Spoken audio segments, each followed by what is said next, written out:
Welcome to the economictimes.com virtual summit on the eve of International Women's Day. I'm Miloni Bhatt, and today we are here to launch the 5th edition of the ETPrime Women Leadership Awards 2024.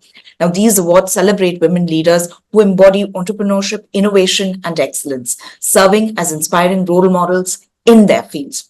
Our platform aims to ignite discussions on maximizing women's contribution in the workforce, ensuring that their voices are heard and valued throughout the value chain. Now, in this summit, we'll delve into various topics from empowering women entrepreneurs in Tier 1 and 2 cities, tackling funding challenges and cultural stereotypes, to a very special session featuring Dr. Kiran Bedi discussing breaking barriers and spearheading change in the Indian Police Service. But to kick things off, we're very honored to present a keynote from Soma Mondal, former chairperson of SAIL and member of the Public Enterprises Selection Board. She was a joint winner in last year's ETPWLA CEO of the Year category. She'll share insights on unlocking potential, strategies to accelerate women's leadership beyond token representation. I'm grateful to ETPrime for providing me the opportunity to address you today. The ETPrime Leadership Awards go a long way to encourage today's women aspire to reach the pinnacle of leadership with determination and courage. The clarity of purpose and informed approach which the present generation has is truly recommendable. However, despite the concerted efforts of corporates to increase the women representation and the Indian Company Act guidelines on women representation in boardrooms, the statistics paint a less than encouraging picture. Let's delve into the numbers. A study by Russell Reynolds Associates in December 23 reaffirmed the underrepresentation of women in Indian companies, particularly in higher positions. Only 10% of executive directors from the top 200 listed companies were women. Data from EY's report from October 22 show that about 60% of Nifty 500 companies have just one woman board member and less than 5% have women as chairpersons. While Indian Company Act mandates the appointment of at least one woman on the board of directors of every listed company, compliance often seems driven by regulatory requirements rather than a genuine recognition of women's contribution. Russell Reynolds Associates have also, in the recent study, concluded the reason for less representation at senior levels is a complex answer encompassing opportunity, bias, cultural norms, and individual motivation.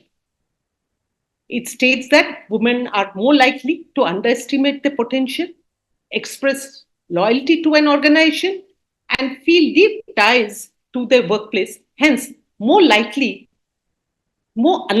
to make a career move. Furthermore, let's debunk some myths surrounding women's leadership. Study shows that gender disparity in promotion rates rather than in hiring are the primary barrier to women's advancement into senior management roles. The McKinsey Women at Workplace 2023 report also busts the myth of glass ceiling. It proposes that in reality, the broken rung, that's the first crucial step to becoming a manager, is the greatest barrier women face on the path to senior leadership. Also, women may not be given challenging roles, mainly in the manufacturing sector, for several reasons, many of which are rooted in systemic biases and stereotypes. Hence, in most cases, when you're looking out to select a woman in a board level position, the pipeline of eligible women is just not there. Situation is slightly better in the service sector like finance and tech than the manufacturing sector. Various systemic biases affecting decisions are gender bias. The deep-seated gender bias may lead decision makers to perceive women as less capable or suitable for challenging roles, despite evidence to the contrary. The bias can manifest in hiring, promotion, and assignment decisions. Then you have stereotyping. Stereotypes about gender roles and ability can influence perception of women's competency in certain roles or industry. For example, women may be stereotyped as more nurturing or less assertive, leading to their exclusions from roles perceived as requiring competitiveness or assertiveness. Lack of representation is also a major issue. The male dominated industry or leadership teams, women may face barriers to accessing challenging roles due to a lack of representation and advocacy. Without visible role models or mentors, it becomes difficult for women to envision themselves in challenging positions or for decision makers to recognize their potential. Then you have the unconscious bias. Decision makers may harbor unconscious biases which affect the perception and evaluation of women's performance and potential. These biases can lead to the underestimation of women's ability and the exclusion from challenging opportunities. Workplace culture also is important. Organizational culture that prioritize long hours, face time, or assertive communication style may inadvertently disadvantage women who may face additional responsibilities outside of work, such as caregiving or household duties, more so in the initial years of her career when she needs to establish herself in a profession also. Then there's lack of support. Women may face systemic barriers to accessing resources, network, and support necessary for succeeding in challenging roles. For example, they may receive less mentorship, sponsorship, or development opportunities compared to their male counterparts. And very important is the fear of failure. Women may also internalize societal expectations and stereotypes, leading to self doubt and the feeling that they will not be able to accept challenging roles. Addressing these barriers require a considered efforts to challenge biases, promote gender diversity, inclusions, provide mentorship and support, create inclusive work cultures where all employees have equal opportunity to pursue challenging roles and advance the career. Ensuring promotion opportunities for women involves implementing proactive strategies and policies aimed at addressing gender biases and creating a more inclusive workplace. Various policies have been implemented in corporates to bring in more gender diversity, like equal opportunity policy, diverse hiring and promotion panels, training and development programs, mentorship and sponsorship, flexible work arrangement, pay equity, leadership development and initiatives. Many corporates have these policies already implemented, but results are not as expected. Now the question is why? Recently, I have had the privilege to listen to one of the successful women of the self-help group under the National Rural Livelihood Mission, which was truly inspiring. She was a community resource person, that is a CRP, who had been elevated from poverty. I say poverty, and now she is helping others. She spends about the journey, the process of rural women coming together into their self-managed institution, receiving a lot of training, being exposed to new information and ideas, being able to access financial resources for meeting the needs of the families. All these have been extremely empowering for the women.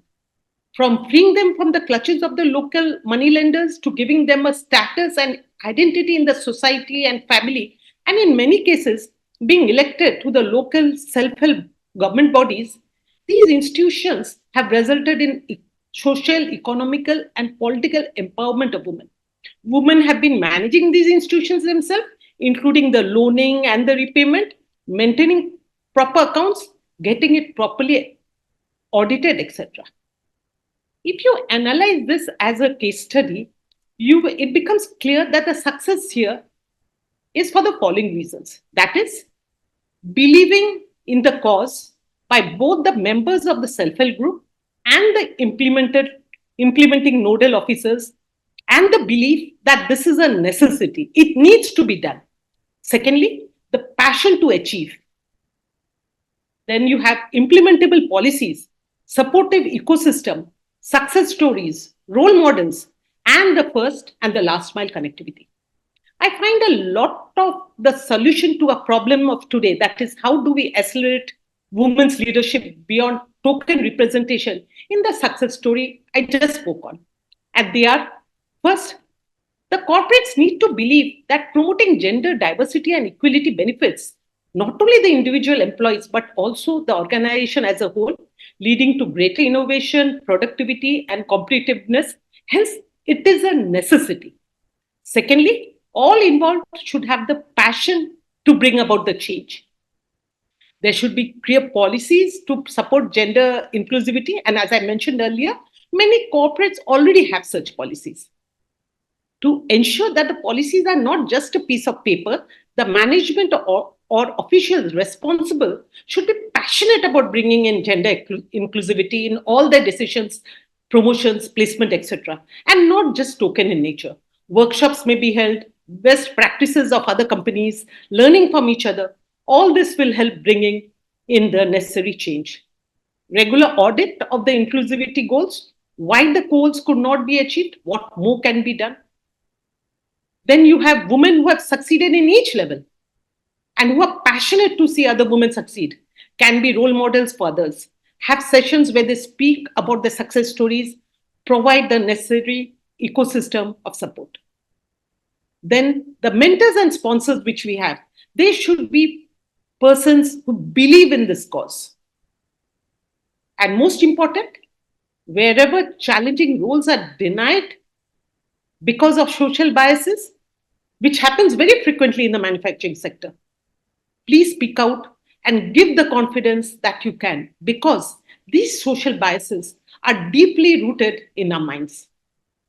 So, when the management of corporates add passion to the objective of inclusive workplace, the implementation of strategy to foster a supportive and inclusive workplace culture and creating an environment where women have equal opportunities for promotion and career advancement will become much smoother. In conclusion, as we navigate the ever-evolving landscape of leadership and diversity, let's pave the way for a future where women of all backgrounds can thrive and lead with confidence. Thank you so much. Hello and welcome to this special conversation, part of the 5th installment of ETPrime Women Leadership Awards, which recognizes and salutes women leaders who exemplify the spirit of entrepreneurship, innovation, and excellence. Our special focus today is on women entrepreneurship in Tier 1 and 2 cities. Women run dynamic businesses spanning diverse sectors, from D2C brands to healthcare, social enterprises, and all of them shaping the economic landscape, addressing local needs with innovative solutions. Despite representing 18% of the startup ecosystem, they receive only a fraction of the funding, with just 5% of the $10 billion raised in 2023 going to women-led ventures. Beyond financial hurdles, social and cultural norms often impede their progress, while networking barriers and underrepresentation add to the challenges. In the conversation today, we will explore these complexities and hear from our panelists on empowering women entrepreneurs and unlocking their untapped potential. To share their experiences and impressions, I have with me Dr. Srimathy Kesan. She's the founder and CEO of Space Kids India, an organization dedicated to inspiring and empowering the next generation of scientists and innovators. It's very good to have you here with us, Dr. Kesan. Thank you, Maloney. Thank you for having me here. It's our pleasure. We have with us Seema Chaturvedi. She's the founder, AWE, Achieving Women Equity Funds, a leader committed to closing the gender gap in investment and entrepreneurship. A very warm welcome to you, Seema. Thank you so much for inviting me. And finally, we have with us Mitali Nikore. She's an economist whose expertise sheds light on the economic implications of gender inequality and the pathways to change. It's very good to have you here with us, Mitali. Thanks, Maloney. Excited to be here. Thank you. And I'm excited to start this conversation. My first question is to all of you. With women-led ventures in India rising to 18% in 5 years, which is up from 10% in 2017, and the percentage of women-led unicorns increasing from 8% to 17%, there is still a significant gender gap. From your vantage, why do you think these numbers remain low? And how can we expedite the rise of female entrepreneurs? So if we could start with you, Dr. Kesan. Thank you. Lovely question, Maloney. You know what? There are two kinds of things that I want to segregate and speak about. One is the generation that I come from. You know, we had to cross a lot of challenges, hurdles, and everything. So we start late in life. My entrepreneurship journey started when I was 36. 16 years of sabbatical. And, suddenly you get into entrepreneurship and you are the first time entrepreneur, from your family. So much of societal pressures, family pressures, and all these things, you name every challenge I had. Okay. And until this day, and being in an industry that is, of course, male led industry, in space. See, because when I started, talking to people that we are going to be launching satellites, people said, "Are you crazy? How can you launch satellites?" And for me, I had another setback. I was not an engineer myself. I was not from the aerospace background. So everywhere, I had all this stigma to pull me back and tell me that I was not fit for this industry. So that's where I said, I am going to prove them wrong. And whatever challenges come, I'm going to be the first one in the country to be launching 26 satellite missions until this day. And we are holding that title, and it's just our organization. Well, that's my story. Now coming to the Gen Z, the Gen Z has got all power, right from the college days. They have this power of funding, they have grants, they have everything possible, but yet the parental pressures, because I've almost spoken to 500,000 children across the country about the future.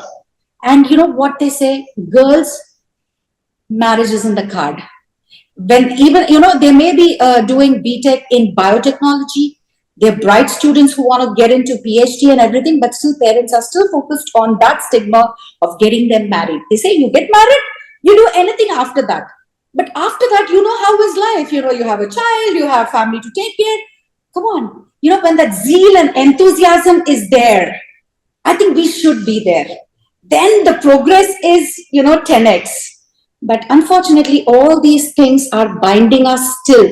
And beyond all that, to step forward and to take that first step, I think is a little challenging. But once you take that first step, you don't want to go back. That's a sweet spot. That's a real sweet spot. And I'm so happy to see women in finances here along with me. I'm so excited because always numbers are, oh my God. Women and STEM don't go together. Anywhere I go, this is a big taboo. That's what they say. Women and STEM. Oh my God, how can you do this? Space, how can you do this? So everywhere this question is, how can you? I mean, we want to come front. We want to push ourselves and move forward. Don't pull us down. We can do it. So I think there is a lot of energy now with all the girls. They are coming up, fighting all the challenges. So these two, I think, are coming in a way, helping each other. So the Gen Z is supporting our generation, and we are coming up with innovative ideas to solve a lot of issues in the industry. No, that's fantastic. And, hopefully we see greater progress. Seema, from your vantage, as a funder, how do you, see this, and what is the trend line telling you? Well, thank you again for having me join this great conversation, and very relevant and important.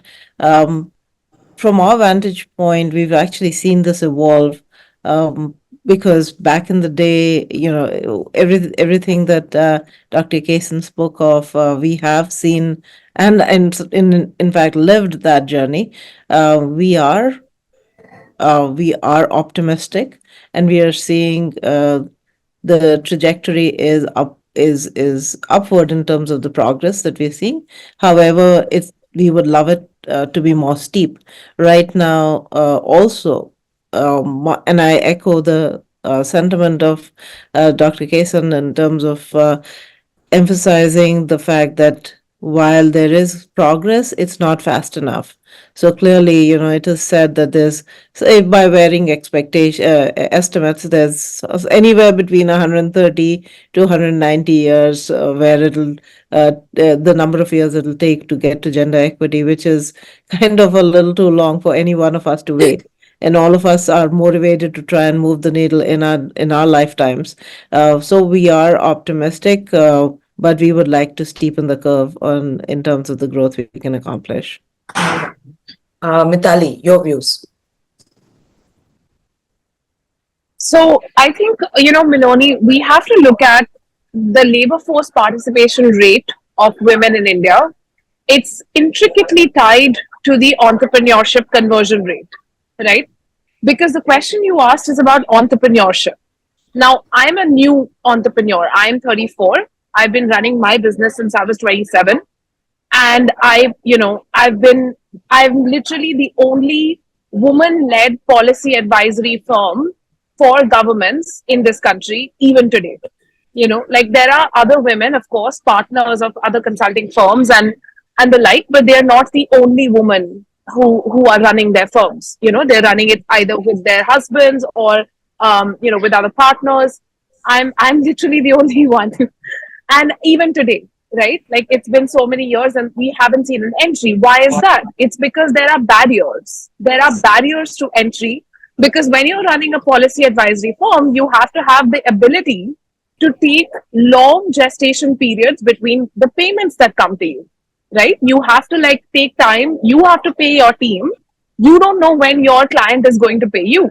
Now, if this is happening in an organized setup, in large cities, imagine what this working capital crisis would be like for a woman-led MSME in a tier 2 city, right? Because today we are focusing on tier 1 and tier 2. So that's why I'm telling you that even for a tier 1, it's very hard, right? Because I have 50 people on my rolls and I have to pay their salaries and I don't know when my client is going to pay me. And half the time I can't ask because they are government clients, right? So, so this is a real challenge. But on a like positive note, what I would say is that there is a certain proportion of young educated women who are aspiring to become entrepreneurs, right? That aspiration level has changed. And when I look at my own generation of millennials, not Gen Zs, we are very well poised to start those businesses, right? In our ages of like early 30s, mid 30s. But the problem that is faced by a mid 30s woman in India, we know this. It's unpaid care work. There is a child in the picture, or maybe multiple children in the picture.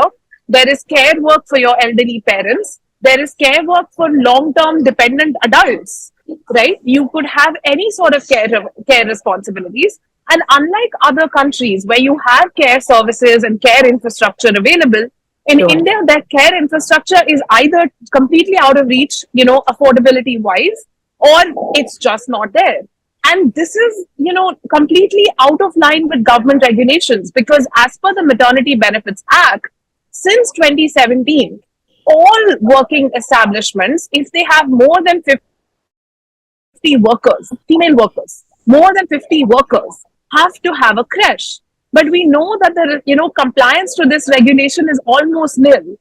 So now we are advising Government of India on a number of strategies to revitalize the care economy, to sort of bring in more and more investment into care services and infra, in order to unlock a whole new segment of the economy where women can even lead businesses, but also to provide women the time and space that they need to be able to share the load not only within their families, which is also getting better, but also with professional services when they need it. Okay. But would you all three agree that the needle is moving? Though the speed at which it is moving is something that we discuss, but the needle is moving, definitely. Absolutely. So that's a happy thing. That is a positive development. That's positive. Absolutely positive, All right. My next questions are for Seema, you and Dr. Kesan, you. Question is that, the share of funding for women-led startups has surged from 11% to 20%. So what has contributed to this increase? And what does this trend line now indicate to us?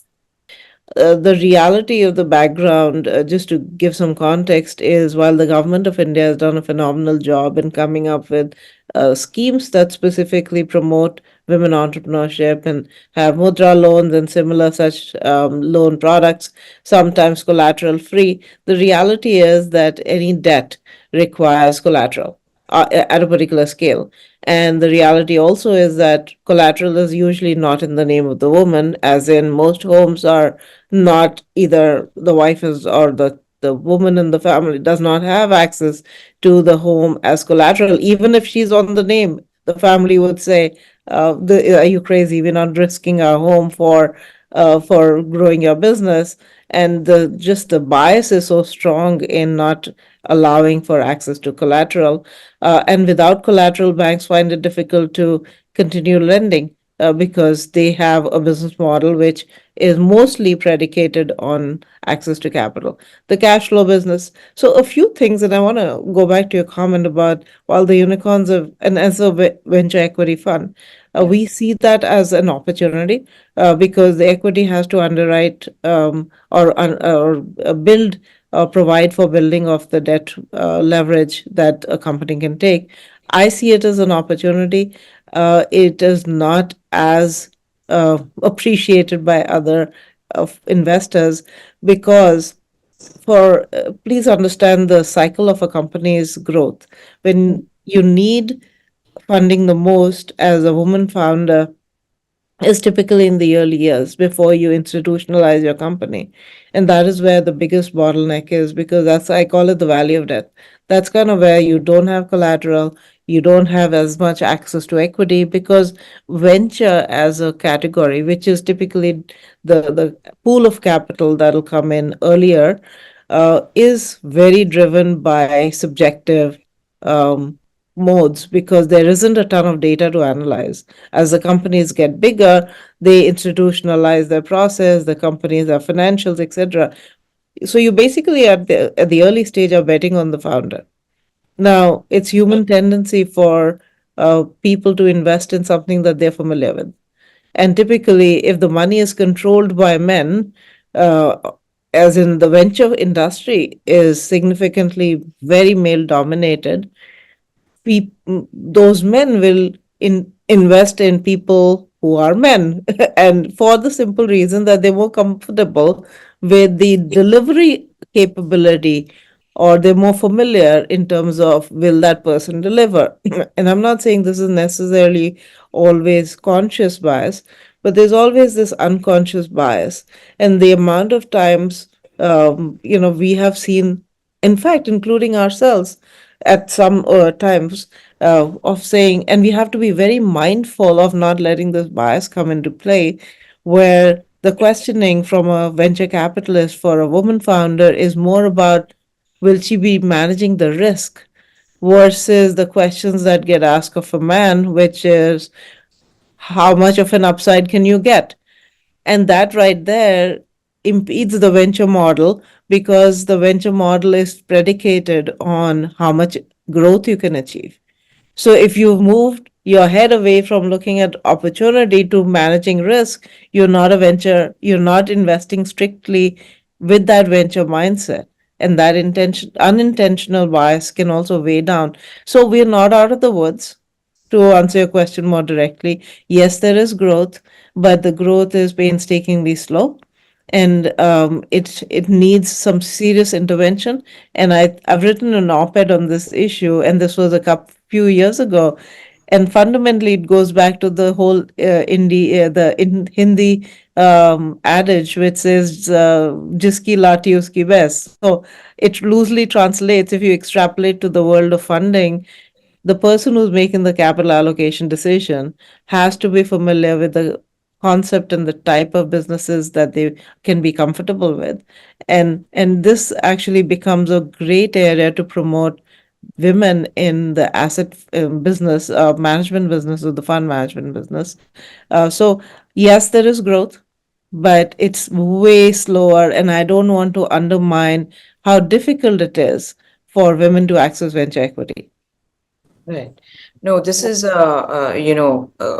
you really delved deep into it and given us context, especially about the biases that exist for women who try to access venture funding. Linked to that, Dr. Kesan, is my question to you. Talk to us about your challenges that you faced when you attempted to access funding.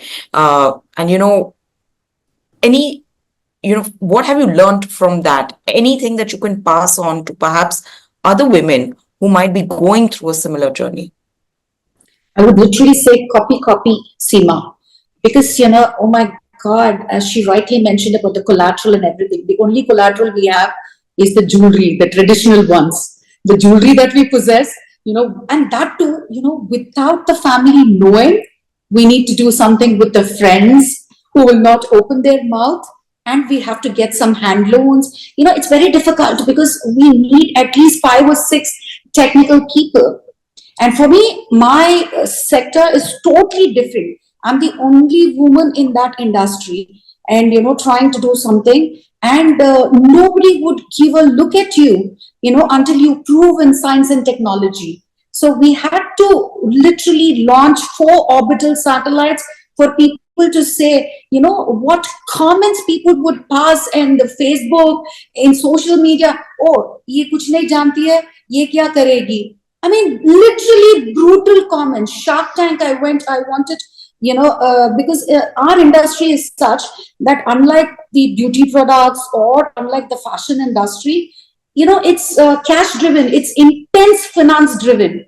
We need to start with 10 crores. That's where we can do a prototype. For a testing, we need about, 1 crore. So people wouldn't understand this industry first. And more so if it's woman-led, totally no. All the more if you're not technically sound, zero. So I'm fighting all these challenges by, bootstrapping, doing things, whatever possible, without my family, everybody's going to see this, but without the knowledge of my family, I had to do a lot of jugads to get the money and, move to this place where we are actually spinning off to the commercial side. And I'm working on funding, Seema. Everywhere, this is what I have. The big issue is, okay, will they be able to deliver? Will she be able to deliver? This will she be able to deliver is a big question mark. 10 lakhs, 20 lakhs, they feel women can handle. But if I'm going to be talking in $1 billion, their eyebrows rise. I mean, why? Deep tech needs so much money. Please understand, technology and industry varies. You have to infuse, and space is the future. We are doing such cutting edge technologies. We are bringing in the lightest deployer. We've been, we are really proud to have launched the world's lightest satellite, and that too first time in a NASA's rocket and then ISRO's rocket and everything. In spite of proving all this, oh, ye bachon ke saath karti hai. This is EdTech company. It's not EdTech. For heaven's sake, I'm telling it's not EdTech. It's a commercial space organization wherein I am using the youth of the country. There is a huge difference. I am not using the speciality of technologists who've had double PhD and everything. No. The country is a youthful country, and I want to give opportunity to these kids who think out of the box. And for the tomorrow, we need out of the box thinkers. So that's the reason I'm working with these students, and I have to pay them. They have to run their families because these kids, some do not have parents, it's their support that they are, and they're all from tier 2, tier 3 towns. So to come here to learn the language, to do all these things is huge, is humongous, I should say. But yet we are grounded. We want to make it happen because we are coming up with the world's lightest deployer. The deployer cost is going to be drastically changed when we are going to be having our launch next month. We're working hard.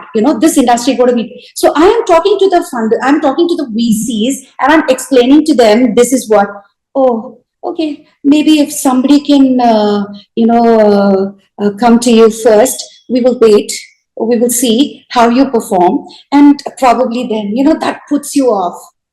That really hurts you. I mean, and all these mudra loans and all that, Seema ji, what you had mentioned, is all for 20 lakhs, 50 lakhs grants. With that, we cannot do anything. So for deep tech, I would say the government should think about it and exclusively do something for the women-led entrepreneurs.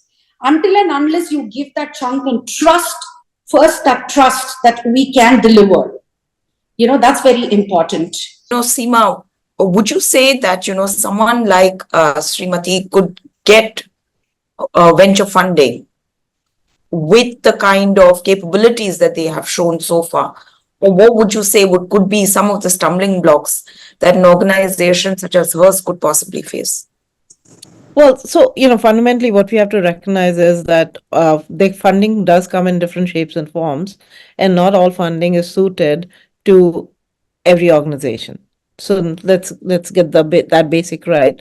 Sometimes, venture funding by its very nature is essentially a class of type of equity which wants to back rapid scalable growth. So I'm not commenting on Dr. Kesan's business, but in general, the model, because you're coming in early, and which is high risk. So high risk demands high reward, and you walk in with the notion that you could be facing companies that might go under just because for a variety of reasons that a company can fail, right? So first, to clarify, venture is not suited for every business. It's a function of the type of business, the type of industry. Can that business scale in a manner that it has grown so much that the investor can gain from the capital appreciation?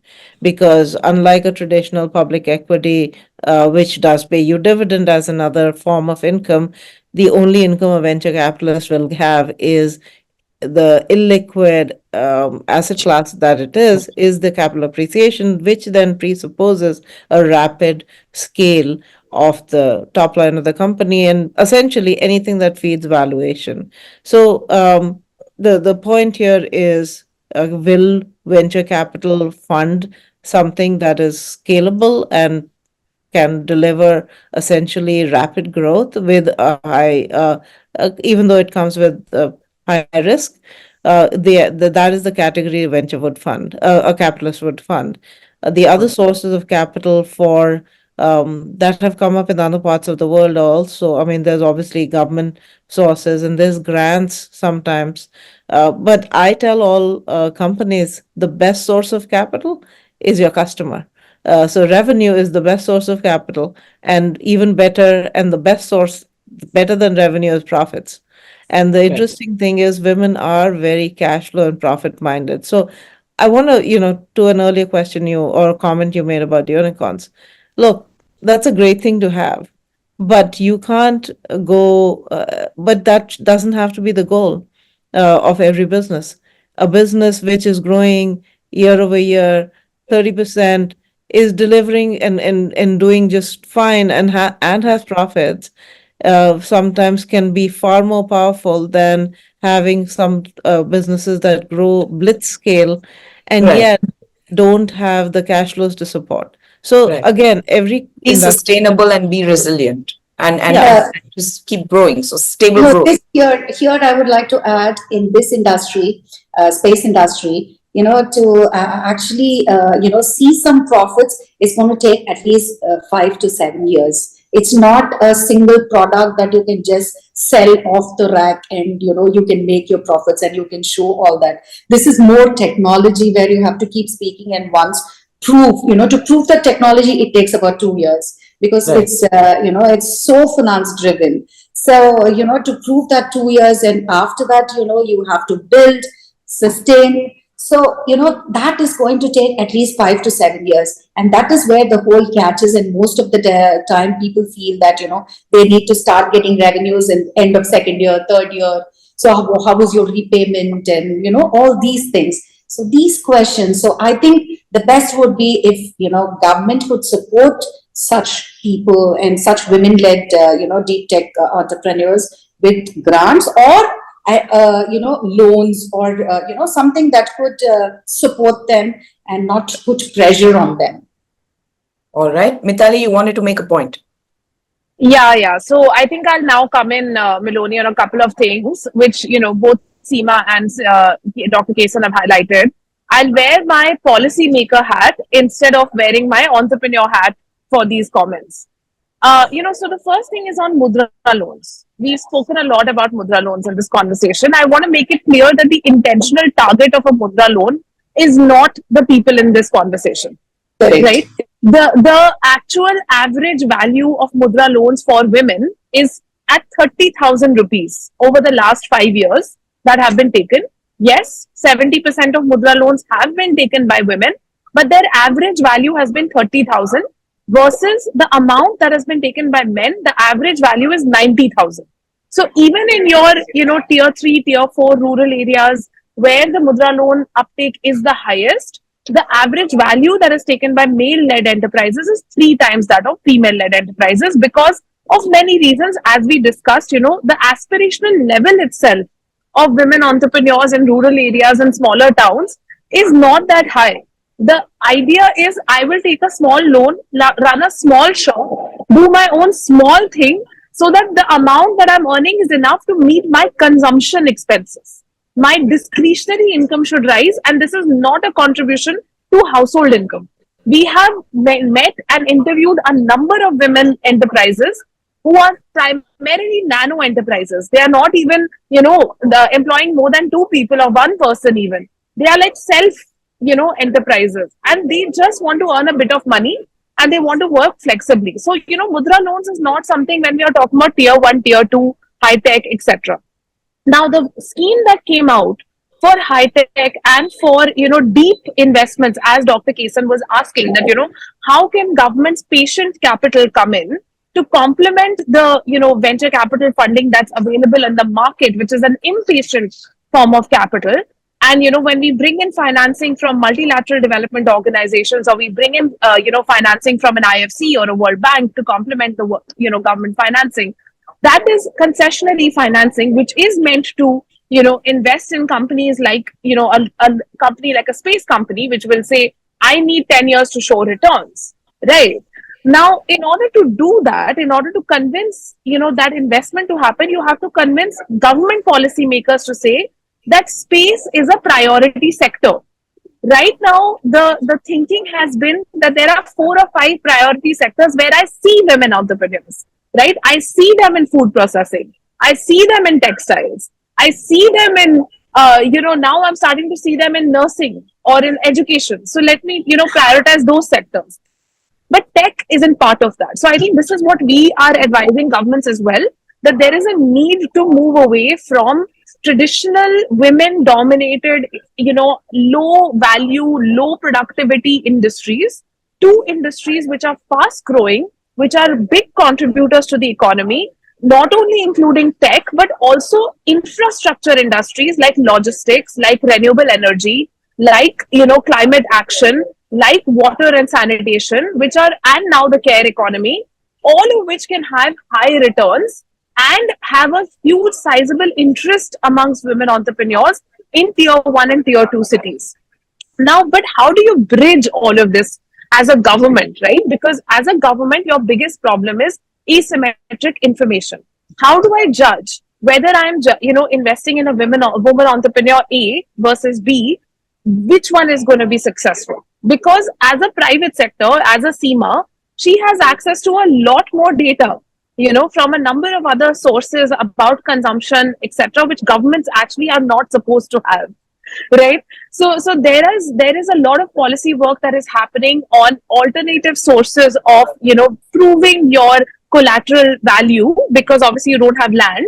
So proving your collateral through consumption expenses, through consumption data, through data on, your investing habits, on your credit scores, which the RBI is taking a huge lead in developing.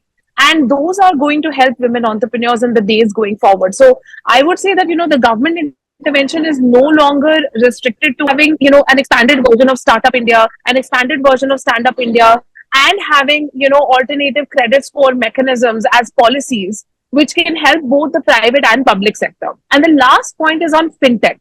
Right? Because when you look at experiments like Gift City, like we all know that Gift City is coming up in Gandhinagar, there's a huge, relaxation of fintech norms and regulations because it's going to be an SEZ.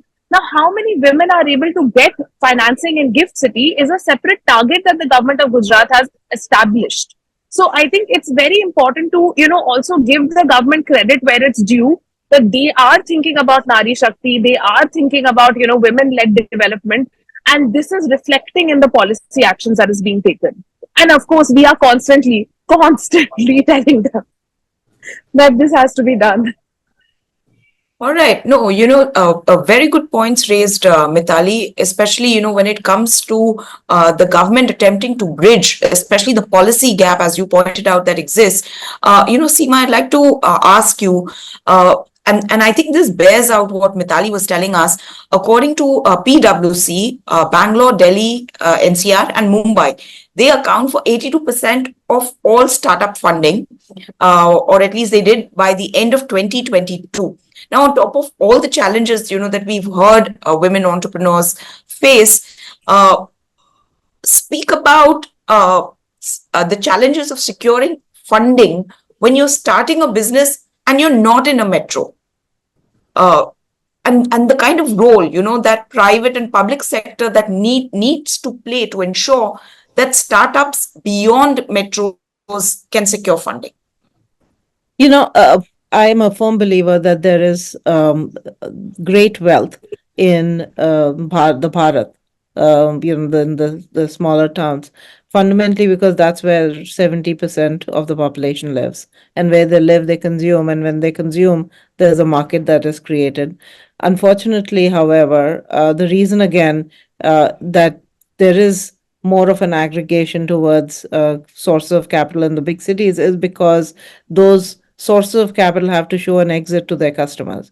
Even if you're a bank that you need to, even if you're a bank, so not commenting on the bank, but on the necessarily on the venture industry, we have to remember it's somebody else's money that the venture fund is managing, right? And the venture fund investor, the fund manager, has to return that money to their LPs or to their own investors.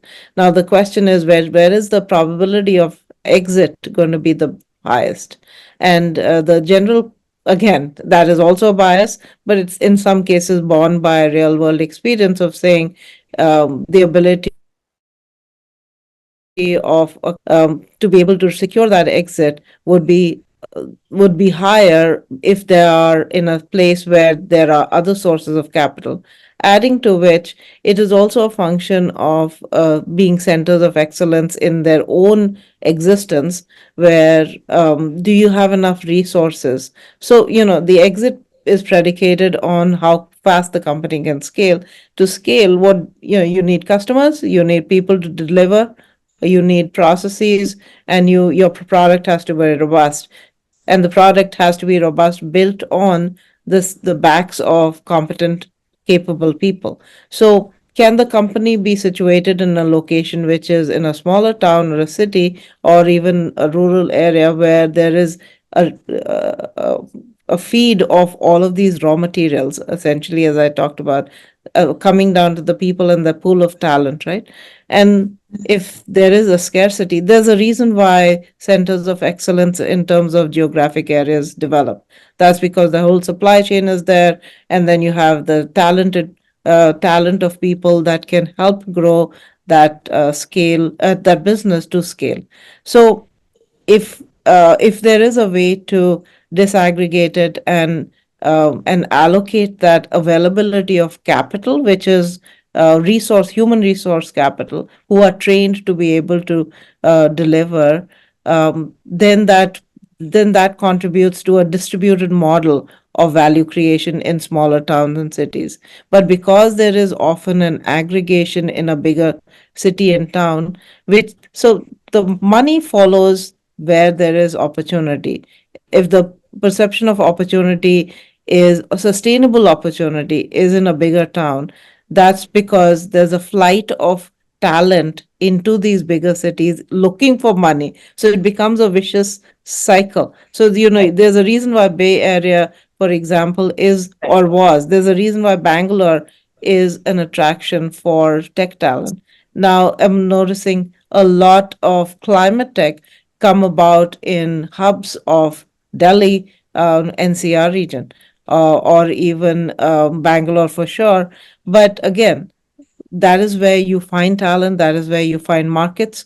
And if a successful business is fundamentally a confluence of the markets, the company being in the right place to deliver, and the company being supported by suppliers and people and talent to make their products available to those markets.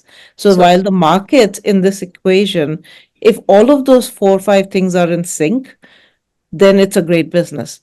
But if there's any one of those elements not in sync, that business does not fly. So you got to be at the right place, the right time, servicing the right opportunity. And while as I began by saying, I believe in the opportunity of Bharat, the question is, are those businesses able to find the talent and the resources to be able to service the market demand in so that particular revenue model? with everything that you're saying, I mean, the challenges for women-led enterprises Is then compounded. that lens, I mean, just goes up so much, right? It is. It is. But It just having said that, the compounds. hope having said that, the hope is that there are business models that women are beginning to get very nifty about. For example, writing a social commerce platform, and I know of companies that have raised a lot of money. And every business model is different, but to be able to fundamentally align these 4 or 5 elements, and when the moons align, magic happens. All I right. think there needs to be a mind shift also, mind shift of people as to what women can do. I would, continuously harp on the same thing because women are always, branded as, for food, fashion, and, ed tech. Yeah, So it's a pickle and mindset. papad. Those are the Huh, enterprises that they think exactly. women can run. Exactly. And so, that mind shift needs to happen, and people need to understand that we can do much more beyond all these things. And we need a lot of role models here. I always wanted to tell this. In every sector, you need role models for the future generation to look at us and, walk through the journey, or walk, in a journey that would definitely benefit the whole generation. Right. It's very, very important. And unfortunately, women leaders in India are a handful, and we keep talking about them. And in my industry, I mean, it's even more, faint. And girls tend to think, what are we going to do? Whom are we going to, idealize, or at least think about, or read about, and, move forward? So they always have this doubt. And that's the reason they get, they move on to the Western world. They seek help there. So they go to the universities there, and they kind of settle there. The research environment is so conducive there, the funding is so available, and the trust factor in the tech industries compared to India is much more robust there. So that's the reason most of the educated and affluent girls with a passion to drive forward, they take a flight, they just fly away. And we want to contain all of them. We want to contain all of them here. So I mean, Dr. Kesan, I didn't take a flight. I'm educated and affluent, and I'm sitting here and I'm not going anywhere because I love I'm you a for native that. I builder. really It's love you great for to that, hear, Mitali, because so many of them, we keep advocating this to so many children, but many of the times, the self-doubt, guilt, so many things, women undergo. Send them, Right. send them to me. I will hire them, and I'm not going to let them go anywhere. Great. I think Dr. Kesan's alluding also to mentorship, right? So, and I wanted to bring this topic forth. Talk to me about mentorship. Is it working? We hear about it in a lot of forums. There's a lot of discussion about it. But on the ground, is it working, Mitali? So, Miloni, I'll tell you, my husband actually runs a company for mentorship. It's called College Lab, and he helps kids through from ninth, class 9 to 12. So my comments are based on the observations of the more than 500 children he's helped in the last few years. Right? So it's all data driven.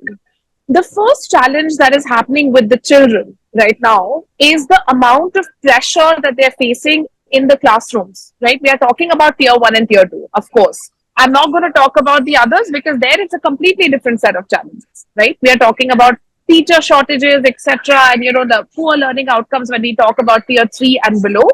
In tier 1 and 2, we have good We'll talk teachers, about we them, have Mitali. investment.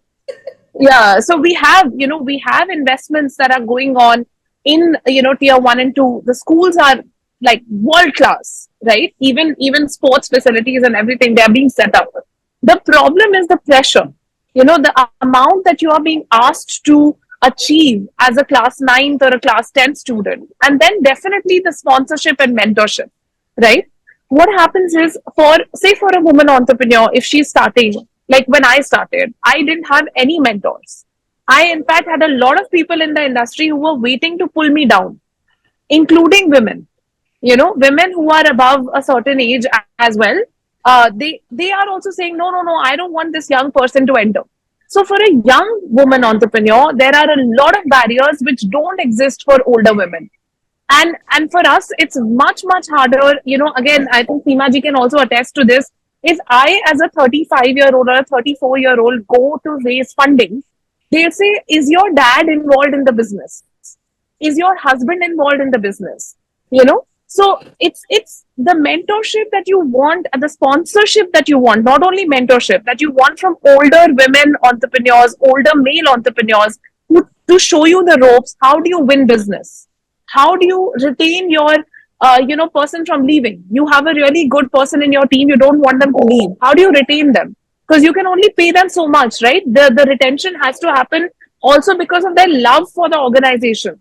That's what I use to retain people. Like, no, I'm not giving you a raise. You have to believe in the vision. So, but I know that now, after, working for 5-6 years and running the business for 5-6 years, nobody taught me this. So there is definitely a lack of older women mentors. And I hope that my generation, as millennials, can be the older women mentors for the Gen Zs, for the Gen Alphas who are now passing out of the schools. All right. Sure. Seema, Melanie, you sorry, have to sir, 1 minute. just 1 second, Dr. Kesan. If we have Seema with us. Yes. Seema, quick comments. We know that you have to leave, but just final comments from you on this entire issue of mentorship, and do you really see that driving women entrepreneurship? So, I without a doubt, yes. I agree with everything that's been said about the need for role models, but I want to elevate that discussion to not just mentors, but also sponsors. What you need is a sponsor who's actually going to push you, and not just guide you. Yes, you need somebody who's seen the movie before and telling you how the movie can end and what things you can do differently, which is the nature of a mentor. But you also need somebody who can actually be your advocate. And that is the level of how we need to elevate our game. Because if you're not in the room, somebody should be batting for you, somebody should be speaking for you. And if we can include and encourage, and that's the role of creating that support network around you, who are then speaking on your behalf when you're not available because you can't be everywhere, but who can be speaking for you and batting for you when you're not there. A lot needs to happen in that space. I will tell you again, as the optimist that I am, women are natural networkers just because of the roles that we have traditionally played. So there is a proclivity and there's general inclination to benefit from it. We just need to make that happen. I'll end with that, idea of saying, once women have been given exposure to opportunities, they see firsthand the benefit it drives for their families, there is no stopping her. So I'm excited for what the future holds, and I think we live in amazing times where we have motivated policymakers like Mitali and entrepreneurs like Dr. Kesan backing, and we are, as venture capitalists, excited that this is a set of people that we want to back and serve and help them grow, because in doing that we are helping our investors, but we're also seeding what I fundamentally think is nation building. Yeah, Dr. Kesan, you have the final say now. Yeah, exactly. I wanted to continue, or I wanted to rebuke what Mitali mentioned. You know what? people say young women have problem, but I would say the older women have issues, a lot more issues. The women who can survive and do business is only between the ages of 30 and 40. They just give you 10 years. The society just give you 10 years. Beyond 40, it is like, you're old, you have a family to take care, children grow up, so their weddings, and how much of the time are you going to spend in your business? So the venture capitalists have huge doubts, and comes menopause. So it's not only it's not only everything. I would say it's all the thought process, physiological, psychological, mental, everything needs to change. There needs to be a huge change in our thought process, and only then I think women can come out and do good business. And I wanted to tell you this one particular thing. I've been working with 750 rural girl children from Kashmir to Kanyakumari to build a satellite called the Azadi Sat for the 75th Independence Day of India, the celebration. So when I had this proposal, people looked at me and they said, why only girls? Why only girls? First question. And my own team, why only girls? Okay, I had to fight and bring them all to cut the story short. At home, they had so many issues. All these are government school children. They had to fight with their family. They had to fight with their school. The school principals would say, ये लड़कियां इसके लिए ये काम के लिए नहीं हो सकता है. टेक्नोलॉजी और लड़कियां नहीं जाएंगे. इनको क्या करेंगे मैम आप? शादी करने वाले हैं ये बच्चे. Straight on my face, I had so many phone calls being slammed. So to pull them out, it was a humongous task. So happy they've done this. Now children, 750 ambassadors in the country. We have space ambassadors in the country. We're so proud of it. So proud of it. And now what I would say is, I want these children to be rewarded by at least the school community, the local community, the state government, the central government. Of course, Dr. Jitendra Singh was kind enough to come on air and come live on television and congratulated these girls. But that's not the end. They should have been rewarded more, so that, they walk with pride and they bring 7 lakh children more. So the rural children are lacking so much of awareness of a particular subject altogether. Right. So how are we going to? So this, I think we have to, it has to be an inclusive society where we are able to mentor everybody equally. The awareness has to be there. Well, I can keep talking about this. I'm sorry, I know. Dr. Kesan, you really pointed out to the systemic barriers that all of us will have to confront, and all of these barriers that hinder women's progress, especially in entrepreneurship, right from access to capital to entrenched cultural biases and so many others that we discussed. But thank you so very much, Dr. Kesan, Mitali Nikore, and also Seema Chaturvedi, for your thoughts and for your time today and for sharing with us, so many rich insights. Thank you so very much. Thank you. Thank you. In the grand tapestry of India's law enforcement, the term policeman conjures images of power, authority, and perhaps a touch of old school grit. But lurking behind this image is a tale of untold complexity, where the voices and stories of women in the force often get lost in the shuffle of tradition and stereotype. Welcome everyone to a conversation that promises to be as enlightening as it is empowering. Today we are stepping into the world of policing through a different lens, one that's not just about brute force and tough exteriors, but about resilience, determination, and breaking barriers. And who better to guide us through this journey than someone who's not only walked the talk, but blazed the trail for generations to come. I'm Miloni Bhatt, and joining me today is none other than Dr. Kiran Bedi, a name synonymous with courage, resilience, and the relentless pursuit of justice. As the first woman to join the officer ranks of the Indian Police Service back in 1972, she is not just a pioneer, she is a force of nature. She's the winner of the President's Police Medal.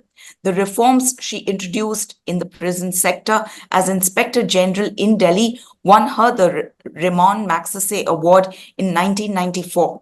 She's also the first Indian and the first woman appointed as the United Nations Police Advisor and head of the police division in 2003. She was also the Lieutenant Governor of Puducherry from 2016 to 2021. I'm delighted to welcome Dr. Kiran Bedi. Ma'am, it's our pleasure to have you here as part of the launch summit of ETPrime Women Leadership Awards 2024. Thank you, Meloni. That was a long introduction. But so richly deserved. And we're very excited to start this conversation with you. Ma'am, I want to talk, when you joined the Indian Police Service as the first woman in India to join the officer ranks, talk to us about some of the internal biases, the prejudices, perhaps misogyny that you might have faced in a very male-dominated bastion. Well, I was like a museum piece in uniform. Though everywhere where I went and in uniform, people smiled. They didn't resist. There was a smile. And I think there was a dignified acceptance. There was not resistance. Indian culture respects women in position. So I think I benefited by my Indian culture. While it has one way of looking at women, but it has another way, a very respectful way of looking at women in position. And when I was seeing in uniform, I was like an attraction. And there was a cartoon, and I'm on duty in Goa Traffic Police, I remember. There was a cartoon in Goa media. So I still have retained that cartoon. You will love getting that. And they said, the cartoon says, it's not a riot.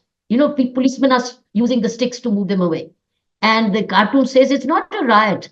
They've all come to see her. So this is how the people were. I think it was like very dignified, respectful acceptance. But when it came to my peers and my own department, since being strongly masculine, I had a big question mark. They started to look at me as an intruder. So in my department, I was an intruder. Whereas for the people, I was like a welcome change, but they welcomed it for the sense that they've got a woman in uniform and that they didn't expect this woman in uniform to hit them hard, but probably take care of them and meet their needs. So I think this is the way it was. The department's reaction was different and people's reaction was different. No, I mean, it would have been a tightrope walk, right? Because there's acceptance coming in from the people, but from within, maybe the change was, slow to come in or slow, that acceptance, as you pointed out, was grudgingly given. Given the persistent challenges faced by women in the Indian police force, there's high attrition rate, there's also underrepresentation in leadership role. From your vantage, what are the structural and systemic barriers that you think contribute to this disparity, and how do you see this as being addressed? Look, I think since it's been a male dominant, I think men have not spoken out for the reason that they had family support while doing 24/7. Right. Men haven't spoken out. They haven't complained because they had either the mothers at home to run their family or homes, or their wives at home. Wives. See, now you have spouses. Then you had wives. So you had a wife at home, a stay-home wife, and you also had a mother at home, right? So men could work 24/7, and they could go back home once in a while when the department permits them. Things have dramatically shifted. Yeah. Now when you have the woman out of the home, and she's herself a police officer. Herself. She's nobody at home. If she doesn't have a mother, she has nobody at home. Right. And if the mother-in-law is not cooperating, she's nobody at home. The man is anyway out at work, whether he's a cop or so. Therefore, for a woman in uniform, if she's a mother and children, she has nobody at home. Men did not complain because they had somebody at home. Women have now nobody at home. And if therefore, I think that's a question, big question mark, which the society will have to address. Now, in the armed forces, you have organizations like Army Wives Welfare Associations, etc. But it's predominantly men, and the women's organizations have looked after the families. But here we don't have police welfare major organizations which would now look at a woman who's in uniform and outside the home, who looks after her school, after school children. So when you talk of attrition, that's the answering which I'm giving. Men did not have the attrition because they had somebody to look at home. You will have attrition now when women join in, and now they have adolescent children heading for examinations, etc. Who is at home? So I think there's a big challenge, a challenge which is coming to society, which we've not addressed. That means you really need social systems. If you want women not to be leaving their jobs, which they are very willingly joining, and some very capable women are joining all ranks from the IPS down to the constabulary, very many brilliant women and masters, studies, technology, computers, very educated girls are coming in, very brilliant women are coming in. I think that's an area which is going to be addressed in the coming years, and that's going to be a major challenge, is when a woman also is in uniform and 24/7, and she's far away from home, she has a home. She has a home. And particularly if she's a mother, then what support systems does the department provide? Like we're looking at the corporate world to provide. Similarly, we'll have to address so some police officers have started to have playway schools for children, called the playway, the creches, as you can call, but they're not near home. So can she drop the child near home and then go to work? I think we are leaving her in a very stressful situation, particularly. Therefore, departments need to be conscious of the fact that who is she leaving at home? I do remember during COVID times when I was working in Pondicherry, I encountered, because everybody's leave was cancelled and everybody had to be on the street, and many women cops, and they could not go home for days and days. You needed everybody at home, on the streets. And how do their homes get managed? Or when they go back, how do they sanitize themselves again? But who's at home? But I remember a woman constable, who she was, what she was doing. She was cooking before she was leaving for work, making food for her mother-in-law before she was leaving for work, and did not know how would do the child, but she was leaving the old child with the mother, an aging mother-in-law. The man was also a police officer, and then rushing back after 12 hours of work, again to go back and cook for the mother-in-law and look after the child, etc. I think this is distressing. So I think these are, capability of a woman is not a question anymore. She's being equally trained. She's being given opportunities to work, and she has positions now to deliver. I think the real challenge is home front, which I don't think we still have policies in place. Do you see a mindset change? Because this is a structural problem. This has to also be coming in at a policy level. But do you feel that there is an interest in this being addressed, or it's, they're managing and we can, live around it. There is a workaround. Whatever is happening, let it happen. What do you see? Maybe it's the first generation of women who come in. By the time you come to the second generation, the first generation will have come into middle class. But the Indian culture still provides mothers-in-law at home, fortunately. But what happens to those who don't? So I think you are looking at now individual families. Right. That means the department needs to have a conscious decision of understanding who is leaving what behind. And unfortunately, we don't have day schools. We have only half schools. The schools finish by 2 o'clock, 3 o'clock. You don't have day boarding schools. True. You don't have the culture because it's working. It's so far met the need of a providing father where the mother is at home. Now you have a providing mother also, and nobody's at home. So you don't have a day school. Right. So that where she has a day boarding and all the other activities of the child. So I think the children are suffering of the women cops the most, but it's a silent suffering. We need to identify that. Right. And I want to sort of delve on this a little bit deeper. So the Women's Day 2024 theme is Inspire Inclusion.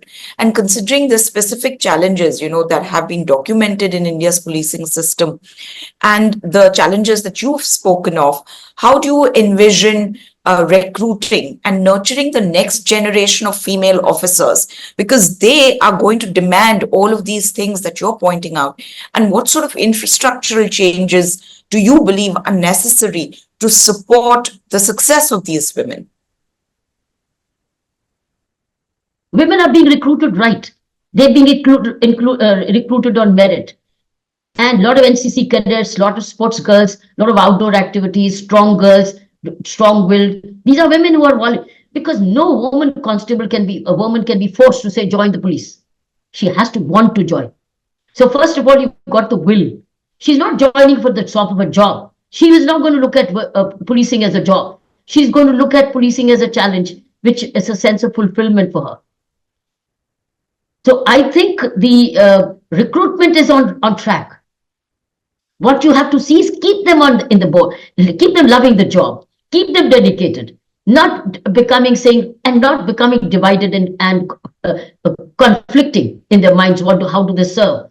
Because this is a job which crosses time limits. You never know, and there are no time to keep. Sometimes you may certainly have working hours, but sometimes there is a crisis, and then the crisis can last for days and days.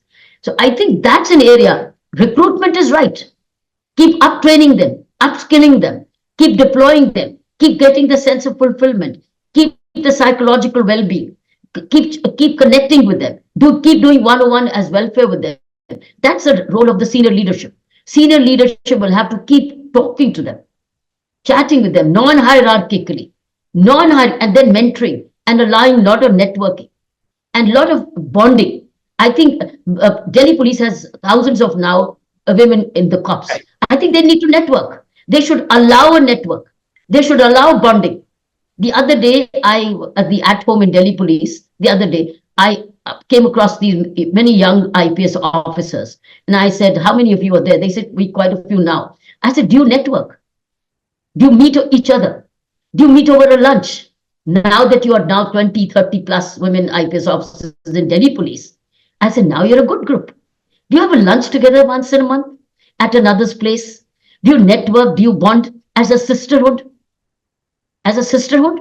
I think that's not yet stepped in. We should allow this kind of bonding where they can, so they are collaborative in nature, not competitive.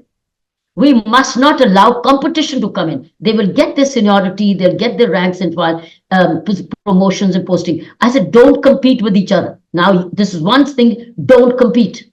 Just let things happen. You give your best wherever you are, but you need to bond and you need to share and you need to talk to each other and need to bond, and there should be a sisterhood. And I said, why don't you have turn by turn a lunch or somewhere where you all meet and you talk to each other in confidence, because you need networking now. You need their lounge. They could create their own lounge. The IPS women's lounge or gazetted officers lounge.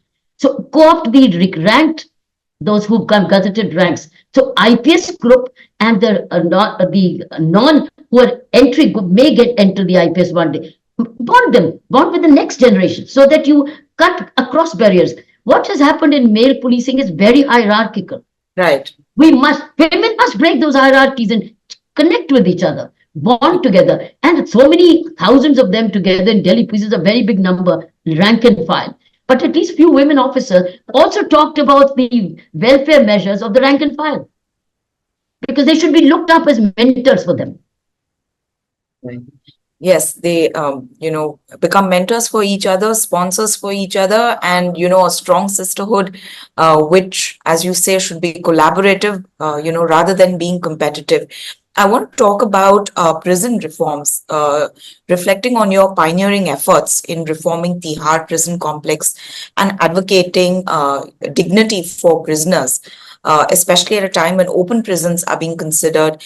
Can you share any insights linked to this, and how this can actually translate to contemporary prison reforms in India, which are doable? You have a model. 1994, when I got the Ramon Magsaysay Award, it was a recognition of this model. It was a recognition of a 3C model, which we had evolved. And 3C model meant collective, corrective, and community based. Our presence in 1994, that was it collective. It was corrective, of course, but it was collective. What do you mean by collective? It was collective by NGOs. The prisoners became panchayats inside. It became a township management. Prisons became a municipality where everybody went to school. They learned skills training. They observed their self-regulating festivals, right? They had also spiritual programs going on. Collective, corrective, community-based. That is when the NGOs stepped in. See, we have a model, and the model is the 3C model, collective, corrective, community-based. If we follow this model, you have the answers. And you know what? It's zero sum. It's zero cost to the government. Such a model is self-regulation. You have a community within, and they all have a skill to come. The only thing is they went wrong in their skill, but they all are coming with some hand skill. So if we could accentuate opportunities to upgrade their whatever skill they came with, particularly hand skill, and or art and craft, agriculture, manufacturing. Prisoners need not waste kill time of the prisoners. They can be put to work under trial or convicted, doesn't matter. Skills can be found in the many NGOs, and the government schemes itself is upskilling, which they have. They've brought in skills programs there. So I think we can bring a lot of dignity, and this way we will not return to the prison again. We can check the revolving door by this 3C model. Practice collective, corrective, community based. Create panchayats out of the prisoners. Provide education the way we did. Everybody went to school inside the prison with used school books. So no cost to the government. Teachers were prisoners, educated prisoners who were teachers. So we had teachers panchayats, which would be books came from donation, came from publishers. We have a model. Miloni, we don't have to go to the West. We don't have to go to the West. Actually, West can look at the East. West can look at our 3C model, which they did at that time when the Magsaysay recognized this model. Unfortunately, what will have happened is we've taken bits and pieces out of it. Though the policies are intact, the government of India, by the Bureau of Police Research and Development, policies are intact. It's about the execution.